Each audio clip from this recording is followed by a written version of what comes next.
असां हिन वक़्तु गौसपुर भरिसां ॻोठ दड़ी सुधराणी वारे इलाइक़े में बीठा आहियूं, जिथे कुझु टाइम पहिरीं जेको आहे बिजली जे शॉर्ट सर्किट मां जेको आहे बागड़ी बिरादरी जे 5 घरनि खे बाहि लॻी। उन 5 घरनि जे बाहि लॻण दौरान सॼो उन ग़रीबनि जो अलो तलो सॼी रख थी वियो ऐं उहे ई खुलियल आसमान हेठि वेठा आहिनि। अचो त असां उनको वीचार पुछूं त इहा बाहि कीअं लॻी ऐं उनजी मदद कंहिं कई ऐं केतिरा घर सड़ी विया। न कपिड़ो लटो बि बचो, ॿारनि जो जेको आहे त घणो मसइलो थियो, एॾो माना हिसाब थी वियो। बस इहो सरकार के संगतन के अपील कयूं था त असां सां मदद कयो वञे, असांजा इहे घर जेका न ठाहिया वञे।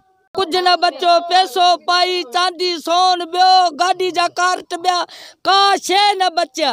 को खुदा जे बारे में को सरकार मथो असांजे गरीबन जी मदद कयो। बागड़ी बिरादरी जे जेका मुतासिर माण्हुनि जा वीचार ॿुधा, उन्हनि जो इहो ई चवणो त असां सिर्फ़ु पंहिंजा सिर बचाया आहिनि, ॿी कंहिं बि असांजी मदद न कई आहे ऐं फायर ब्रिगेड जो अमलो बि देरि पहुतो आहे। असांजा 5 ई घर जेको आहे सड़ी रख थी विया आहिनि। उन्हनि DC कश्मीर खां मुतालबो कयो आहे त असां ग़रीबनि जी वार कई वञे ऐं असांखे इमदाद ॾिनी वञे। असां खुलियल आसमान ते वेठा आहियूं।